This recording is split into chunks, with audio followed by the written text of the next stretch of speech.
दोस्तों इस वीडियो में बात करने वाले हैं इजराइल एडेसानिया के फ्यूचर के बारे में एंड जो उनकी फ्यूचर फाइट्स हो सकती हैं वो किससे हो सकती हैं या फिर इजराइल एडेसानिया फ्यूचर में यूएफसी से बाहर होने वाले हैं एंड क्या इजराइल एडेसानिया यूएफसी से रिटायरमेंट ले सकते हैं बिकॉज इजराइल एडेसानिया लास्ट 5 फाइट में से 4 कंसेक्यूटिव फाइटें हार चुके हैं। सीन स्टिकलैंड ने उन्हें बीट किया है एंड उसके बाद डिकस डु प्लेसिस ने उन्हें बीट किया है एंड अभी करंटली जो कल फाइट नाइट हुई थी यूएफसी की रियाद सऊदी अरेबिया में, वहां नसरुद्दीन इमामो ने राउंड 2 के 30 सेकंड के अंदर ही इजराइल एडेसानिया को एक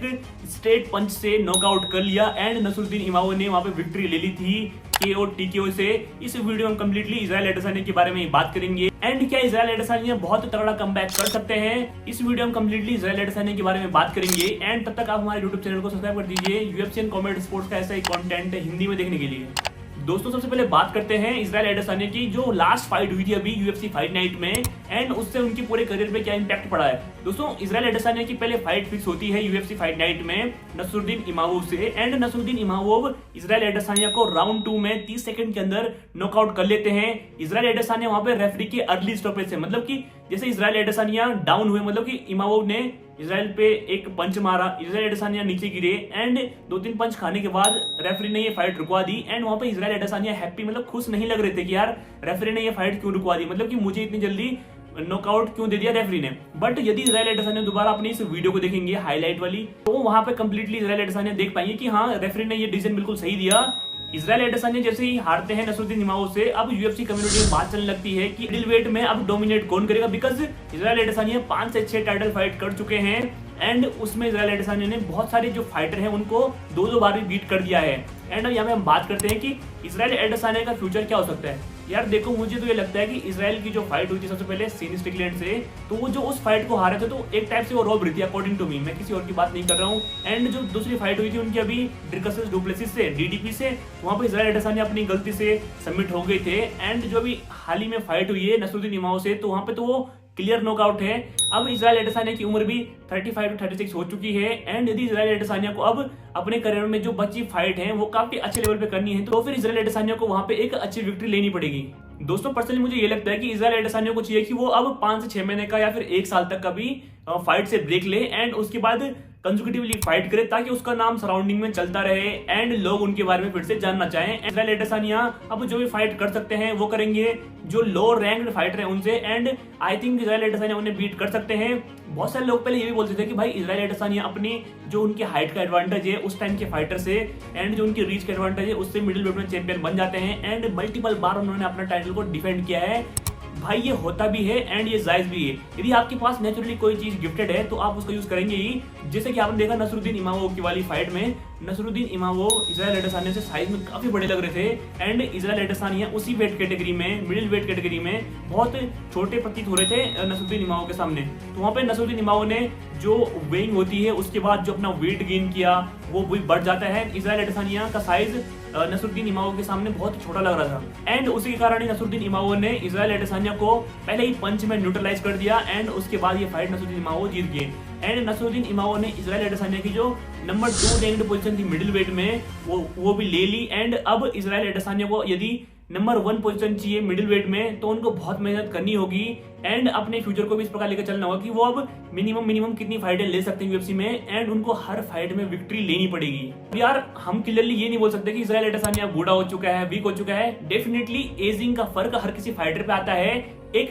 एज ही ऐसी चीज है जो कि हर फाइटर को अपने प्राइम से जब वो फाइटर नीचे आता है तो वहां पे उस फाइटर को दिक्कतें स्टार्ट होने लगती हैं, उनके रिफ्लेक्सेस स्लो होने लगते हैं। इजराइल एडेसानिया ने अभी जो लास्ट में एक पंच लिया था नसरुद्दीन इमामोव से, तो वहां पे वो नॉकआउट हो गए थे, रेफरी ने फाइट रुकवा दी और इजराइल एडेसानिया का मानना है कि यार लिस्ट पे तो ठीक है भाई ये फाइट रुक गई, इजराइल एडेसानिया हार गए। बट यदि तुम इजराइल एडेसानिया की जो प्राइम वाली फाइट्स है वो देखोगे तो इस टाइप की पंच एक बार एलेक्स पेरेरा ने भी उन्हें मारा था। एलेक्स पेरेरा वर्सेस इजराइल एडेसानिया की जो सेकंड फाइट थी उसमें पेरेरा ने इजराइल एडेसानिया को एक पंच मारा था, तो इजराइल एडेसानिया हल्का फेंट होने लगा था। बट उसके बाद जो वो कम बैक करता है फाइट में, जो काउंटर शॉट्स लैंड करता है एंड फिर उससे दूसरे फाइटर को मतलब कि चोक कर देता है,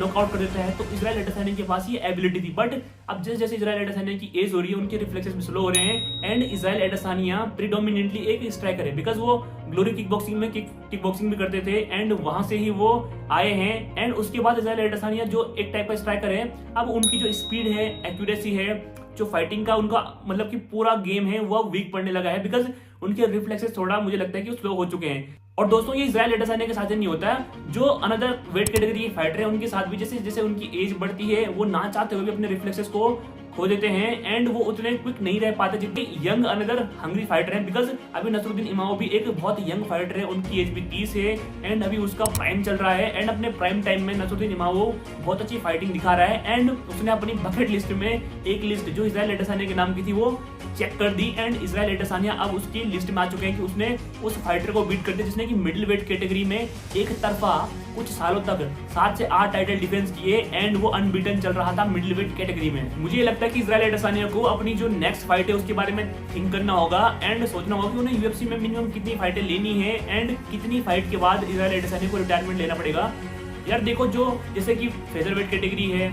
बेंटम वेट कैटेगरी है एंड लाइट वेट कैटेगरी है, इस वेट कैटेगरी में तो यदि फाइटर की उम्र 32, 33 भी होती है, अभी तो इजराइल 36 के हैं, तो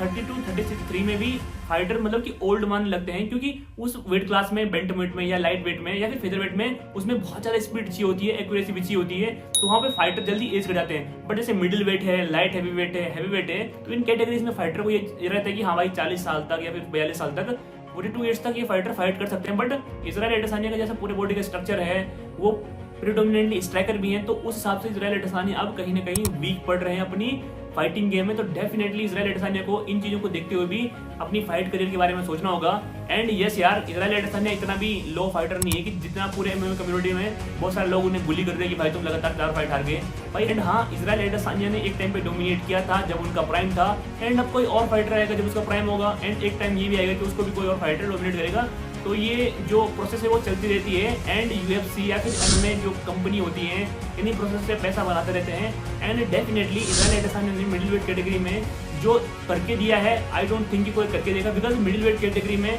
आई थिंक सबसे ज़्यादा जो टाइटल डिफेंसेस है इजराइल एडेसानिया के होंगे। दोस्तों अगर इसको समराइज करें तो मुझे ये लगता है कि इजराइल एडेसानिया को अब अपने करियर में मैक्सिमम 2 से 3 फाइटर लेनी चाहिए एंड वो 2 साल तक पूरी फाइट कर देनी चाहिए एंड उनमें इजराइल एडेसानिया को विक्ट्री निकालनी पड़ेगी एंड उसके बाद इजराइल एडेसानिया एक हैप्पी रिटायरमेंट ले सकते हैं। एंड इजराइल एडेसानिया ने इस एमएमए स्पोर्ट्स को बहुत सारी चीजें दी हैं एंड डेफिनेटली हर एमएमए का फैन इजराइल एडेसानिया को तो जरूर जानता होगा एंड इजराइल एडेसानिया हर फाइट के बाद जो उनका अपोनेंट होता है उसके लिए रिस्पेक्ट शो करता है, जो कि बहुत अच्छी बात है एंड बहुत कम फाइटर के अंदर ये चीजें देखी जाती हैं। दोस्तों आज की वीडियो बस इतना ही एंड आपका क्या ओपिनियन है इजराइल एडेसानिया की फ्यूचर फाइट के बारे में एंड क्या वो रिटायरमेंट ले सकते हैं, कमेंट सेक्शन में जरूर लिखिए। मिलते हैं यूएफसी एंड कॉमेडी स्पोर्ट्स की नई वीडियो में। जय हिंद, जय भारत।